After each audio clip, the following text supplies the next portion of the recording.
હરે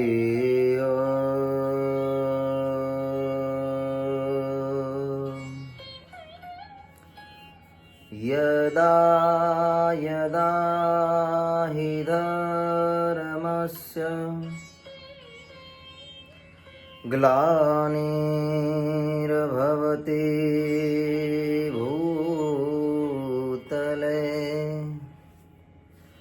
યભ્યુત્થાનમધર્મસ્ય તદા વિર્ભવતિ હરિ તદા વિર્ભવતિ હરિ. ઓમ અવતારિણે શ્રી સ્વામિનારાયણાય નમો નમઃ. ઓમ શ્રી પૂર્ણ પુરુષોત્તમાય શ્રી ઘનશ્યામાય નમો નમઃ. ઓમ શ્રી સહજાનંદાય શ્રી નીલકંઠાય નમો નમઃ. બોલો સ્વામિનારાયણ ભગવાનની જય. અનંત કોટી બ્રહ્માંડના અધિપતિ પરાત્પર પરબ્રહ્મ પુરુષોત્તમ નારાયણ, એ જ ભગવાન સ્વામિનારાયણે બાથમાં લઈને પધરાવેલ શ્રી નરનારાયણ દેવ પરમ પૂજ્યપાદ આચાર્ય મહારાજ શ્રી, સર્વે સંતો, શ્રી હરિના લાડીલા ભક્તજનો, આપણે શ્રવણ કરી રહ્યા છીએ શ્રી હરિચરિત્ર કથા. ભગવાનનું ધરતી ઉપર પ્રાગટ્ય કેવી રીતે થયું છે એના વિશે થોડું આપણે શ્રવણ કરીશું. આપણે શ્લોક સાંભળ્યો, યદા યદા હિ ધર્મસ્ય ગ્લાનિર્ભવતિ ભૂતલે અભ્યુત્થાનમ અધર્મસ્ય તદા વિર્ભવતિ હરિ. પૃથ્વી ઉપર જ્યારે ધર્મ એને નુકસાન પહોંચે છે, સર્વનાશ તો નથી થતો, પણ જ્યારે ધર્મ ઉપર કંઈક હાનિ થાય છે, નુકસાન થાય છે, અને અધર્મ જ્યારે વધવા માંડે છે ત્યારે ભગવાન પ્રગટ થાય છે. જ્યાં સુધી ધર્મનું પલડું જે છે એ અધર્મની બરોબર જ્યારે હોય ત્યાં સુધી ભગવાન બધું જોયા કરે છે. જેવું ધર્મનું પલડું એ નાનું થતું જાય છે, હલકું થતું જાય છે, અધર્મનું પલડું જ્યારે ભારે વજનદાર થતું જાય છે, અધર્મ જ્યારે વધતો જાય છે, ત્યારે ભગવાન આ ધરતી ઉપર પ્રગટ થાય. અને એ જ પરંપરા આદિ અનાદિકાળથી એ ચાલી આવી. ક્યારેક ભગવાન સંતમાં, ક્યારેક રાજાની અંદર, અન્ય જીવ પ્રાણી માત્રની અંદર અધર્મ જ્યારે વધવા લાગે છે,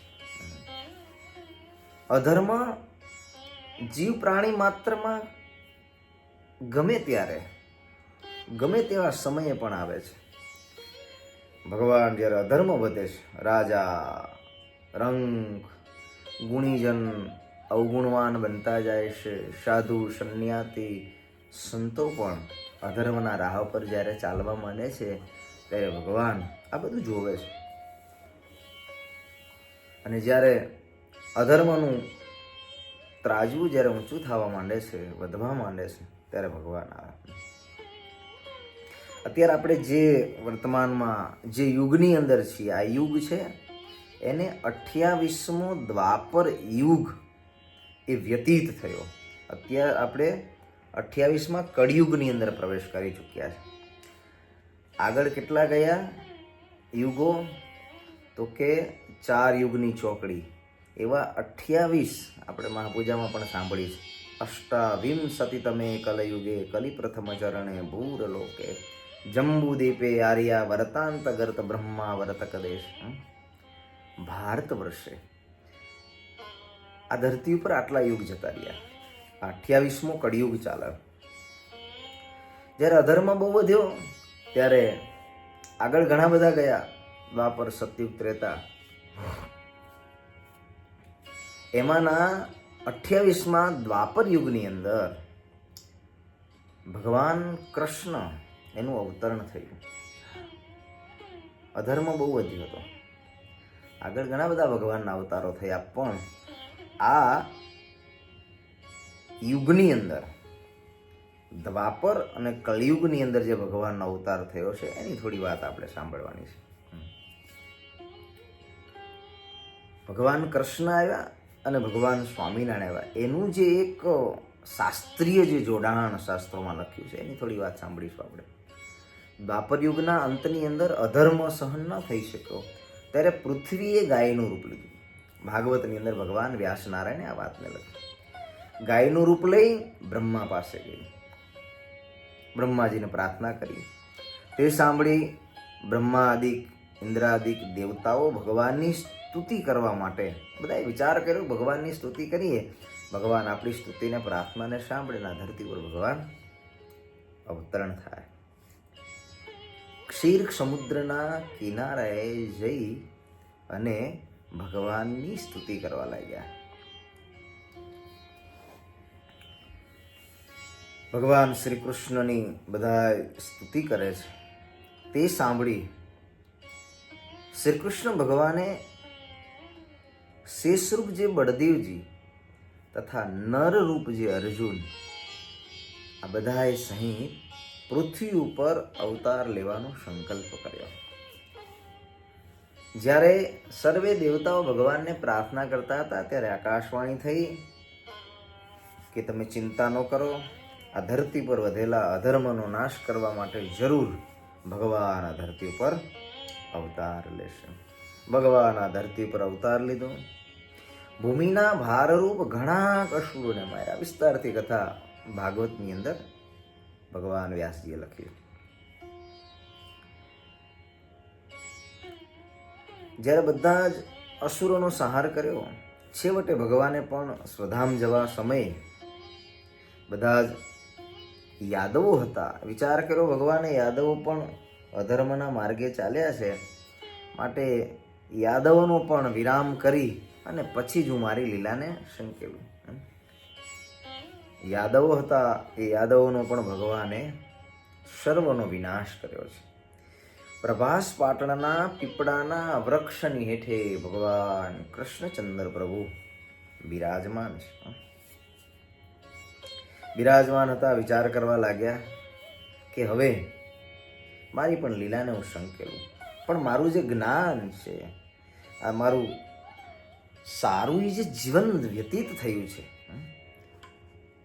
એ અસુરોનો સંહાર કરવામાં વ્યતીત થઈ ગયું. મારું જે જ્ઞાન હતું એ જ્ઞાન દેવાનું તો બાકી રહી ગયું.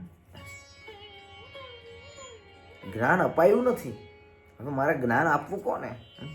એ વખતે ભગવાન વિચાર કરતા હતા કે મારું જ્ઞાન છે એ ઉદ્ધવજીને આપવું. અને ઉદ્ધવજી બુદ્ધિશાળી છે, ઘણાક જીવોનો ઉદ્ધાર ઉદ્ધવજી દ્વારા થશે. ભગવાન કૃષ્ણે પોતાનું જ્ઞાન જે હતું એ જ્ઞાન ઉદ્ધવજીને આપ્યું છે. કહ્યું ઉદ્ધવજીને, ઉદ્ધવજી આ જ્ઞાન છે મારું, એ અનંત જીવોના મોક્ષને માટે છે, માટે આ જ્ઞાન તમે એ સર્વ કોઈને આપજો. ભગવાને જ્ઞાન આપી ઉદ્ધવજીને જ્ઞાનના આચાર્ય બનાવ્યા, કારણ કે ભગવાનનું જ્ઞાન હતું. જે ગીતાજીની અંદર જે ભગવાન કૃષ્ણએ પોતાના જ્ઞાનનો અંદર જે કંઈ સમન્વય કર્યો છે એ જ્ઞાન ઉદ્ધવજીનું, એ ઉદ્ધવજીને આપ્યું. જ્ઞાનના આચાર્ય આપ્યા. એ જ્ઞાન હતું, એ જ્ઞાનને પોતાના હૃદયની અંદર નિવાસ કર્યો. ઉદ્ધવજીને બદ્રિકાશ્રમ જવાની આજ્ઞા કરી ભગવાને. ઉદ્ધવજી હવે તમે બદ્રિકાશ્રમની અંદર જાઓ. ભગવાને ઉદ્ધવજીને આજ્ઞા કરી અને ભગવાન શ્રી હરિ પોતે પછી સ્વધામ પધાર્યા. ઉદ્ધવજી બદ્રિકાશ્રમ જવા માટે ચાલી નીકળ્યા છે.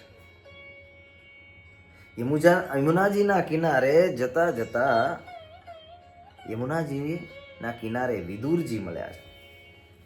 ભગવાન શ્રી કૃષ્ણ સ્વધામ પધાર્યા છે એની ખબર આપી છે વિદુરજીને. વિદુરજીને સમાચાર આપ્યા. પોતે બદ્રિકાશ્રમમાં ગયા. ત્યાંના મુક્તોને શ્રી કૃષ્ણ ભગવાનનું જ્ઞાન આપી પોતે સ્થિર મન કરી યોગ સાધી અને ત્યાં રોકાયા છે અને સિદ્ધ દશાને પામ્યા છે, સિદ્ધ ગતિને પામ્યા. ભગવાન કૃષ્ણ ચાલ્યા ગયા અને વર્ષો થયા. ભગવાનની આજ્ઞા હતી કે અમારું જ્ઞાન છે એ અનંત જીવોના કલ્યાણ માટે. આ જ્ઞાન બધાને આપજો. ઉદ્ધવજી પૃથ્વી ઉપર ફરવા લાગ્યા છે. ઘણા રાજાઓને જ્ઞાન આપી પોતાના શિષ્યો કર્યા અને શિષ્યો કરી અને ઉદ્ધવજી પોતે બદ્રિકાશ્રમની અંદર પાછા જઈ તનુ ઋષિ આદિક ઋષિઓ હતા. દલુદી આદિ ઘણા ભગવાનના એવા પરમ ભક્ત હતા. ઘણા બધા ઋષિઓ હતા. ઋષિઓને પણ બદ્રિકાશ્રમની અંદર જ્ઞાન આપ્યા પછી કળિયુગના 47 વર્ષ ગયા છે. દ્વાપર પૂર્ણ થયો છે. કળિયુગની શરૂઆત થઈ ગઈ. ભગવાન કૃષ્ણ ગયા 47 વર્ષ ગયા. ત્યાં તો અતિ ઘોર કળી પૃથ્વી ઉપર વ્યાપવા લાગ્યું. અસુરોએ ગુરુના રૂપ લઈ રાજાઓને તથા પ્રજાઓને શિષ્ય કરી અવડે રસ્તે ચલાવવા લાગ્યા. એના પાપથી પૃથ્વી કંપાયમાન થઈ ગઈ. વારંવાર દુષ્કાળ પડવા લાગ્યા. અત્યંત આકુળ વ્યાકુળ થઈ પૃથ્વી ફરી ગાયનું રૂપ લઈ બ્રહ્માદિક દેવો પાસે ગઈ છે. ત્યાંથી ભગવાન વાસુદેવ પાસે ગઈ છે. ત્યારે બોલ્યા, હે ભાઈ, એ ભાઈ તું બદ્રિકાશ્રમમાં જા ને ત્યાં તારી બધી જ વાત નરનારાયણ દેવ આગળ જાહેર કરજે. ભગવાન વાસુદેવ કહે. ભગવાન શ્રીહરિ ભગવાન કૃષ્ણનું ફરી વખત આ ધરતી ઉપર જે અવતરણ થયું એ અવતરણની આ લીલા છે. બદ્રિકાશ્રમ જા ગાયને કહ્યું તે વાત નરનારાયણ દેવ આગળ કહેજે ને અમે પણ ત્યાં આવશું. ભગવાન વાસુદેવ કહે છે. પછી પૃથ્વી બદ્રિકાશ્રમની અંદર જઈ નરનારાયણ દેવ ધ્યાનમાં બેઠા હતા. એક ઘડી પછી જાગૃત થયા. ત્યારે પોતે ભગવાનના ચરણમાં પડીને કહ્યું કે હે મહારાજ, મારું દુઃખ છે એ દુઃખને સાંભળો, કાંઈક દયા કરો. પાપાત્મા અસુરો ગુરુના રૂપ લઈ મારા ઉપર ભાર કરી રહ્યા છે. વેદ ધર્મનું ખંડન કરી અને કુમાર્ગની અંદર ચાલી અને કુમાર્ગને ખૂબ ફેલાવ્યો છે. આત્મા પરમાત્મા જુદી વસ્તુ નથી, એક જ છે. પાપ કે પુણ્ય નથી, હું કે તું નથી, સ્વર્ગ કે નરક નથી. આવો ઊંધો ઉપદેશ આપી મનુષ્યને પાપની અંદર દોરે છે. ગુરુઓ પોતે પણ અધર્મના માર્ગે ચાલ્યા છે. શિષ્યોના ધનને હરી અને એનો ભોગને ભોગવે છે. જગતના નર અને નારીઓ પણ નાસ્તિક બન્યા છે, ભ્રષ્ટ થયા છે. એમના જ્ઞાન વૈરાગ્યાદિક નાશ પામ્યા છે. ભગવાન નરનારાયણ દેવની આગળ આ ગાયના રૂપની અંદર ધરતી એને આવીને ભગવાનને પ્રાર્થના કરી. વૈરાગ્યનો નાશ થયો છે, જ્ઞાનનો નાશ થયો છે, સર્વ કોઈ ભ્રષ્ટ થયા.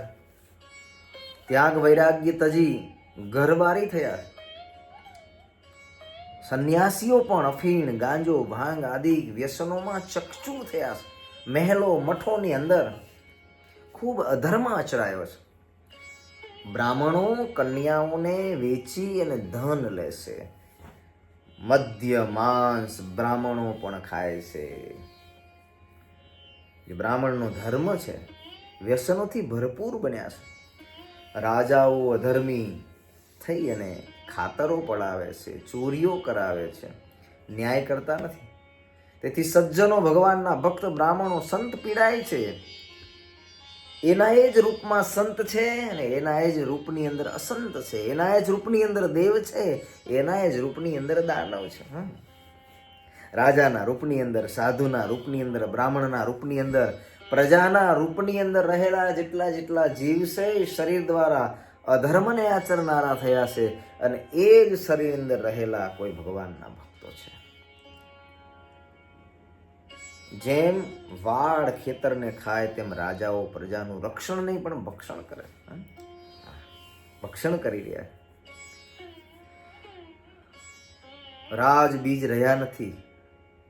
રાણીને તજી અને પરનારીને ઘરની અંદર રાખી અને પોતાની જ પત્ની સાથે વિશ્વાસઘાત કરી અને પોતાનું જીવન જીવે. વેપારીઓ વેપારની અંદર કપટ કરતા થયા છે. શુદ્રોમાં પણ દુર્બુદ્ધિ બહુ પ્રસરી છે. ચારેય વર્ણની અંદર પોતાનો ધર્મ ચોરી કરીને પોતાનો નિર્માણ કર્યા. ચારે વર્ણ ધર્મ ચૂકી અધર્મમાં પ્રવર્ત્યા છે. પાપ બહુ વધ્યું છે પ્રભુ. એનો ભાર હું સહન કરી શકતી નથી. માટે હે ગરુડગામી, હે પ્રભુ, હે નારાયણ, મારી રક્ષા કરો. કડીનું બળ આપ કાપનારા છો પ્રભુ. યદુકુળની અંદર અવતાર લઈ દુષ્ટનો સંહાર કરીને ભાર ઉતાર્યો હતો, પણ બાકી રહેલા અસુરો જ હતા. એ અસુરો પાપને વિસ્તારી અને આ ધરતી ઉપર ફરી વખત થઈ અને ખૂબ અધર્મ આચર્યો છે. તેનો ભાર પ્રભુ શેષ નારાયણથી પણ સહેવાતો નથી. મારું દુઃખ અથાગ અને અસહ્ય છે, તે કેટલું ગાવું પ્રભુ, અને કાપવા માટે તમે જ સમજશો. આ પ્રમાણે પૃથ્વીએ બહુ રુદન કર્યું. સાંભળી દિગ્પાલો ડોલવા લાગ્યા. સાત સાગરો સાતેય પાતાળમાં ખડભડવા લાગ્યા. મેરુ વગેરે પર્વતો કંપાયમાન થયા. સૂર્ય ચંદ્રના રથ, વાયુઓ અને દેવના વિમાનો સ્તંભી ગયા છે. સૌ ઉદાસ થઈ ગયા છે. ભગવાન ભોળાનાથનું ધ્યાન પણ છૂટી ગયું. જાણે હમણાં પૃથ્વીનો પ્રલય થશે કે શું. પૃથ્વીનો પોકાર સાંભળી આ ધરતી ઉપર ન થવાનું થઈ રહ્યું છે. પૃથ્વીની વાત સાંભળી ભગવાન નારાયણે કહ્યું કે હે પૃથ્વી, તું દુઃખી જ ના થઈશ. હું અવતાર ધરીશ અને જરૂર તારું દુઃખ કાપીશ. આવી પરિસ્થિતિ આ ધરતી પર હતી. અધર્મનો નાશ કરીને ધર્મનું સ્થાપન કરવા માટે થઈને ભગવાને પૃથ્વીને પોતાનું વચન આપ્યું છે કે હે પૃથ્વી, તારા તમામ દુઃખોને કાપીશ. ભગવાન શ્રીહરિએ, ભગવાન નારાયણે વચન આપ્યું છે. પૃથ્વી આશ્વાસન લઈને પોતાના સ્થાનની અંદર જશે. બીજી કથા આપણે આવતીકાલે શ્રવણ કરીશું. અત્યારે ભગવાનના નામની સાથે અહીં કથાને વિરામ. બોલો સ્વામિનારાયણ ભગવાનની જય. બધા ભક્તોની જય સ્વામિનારાયણ.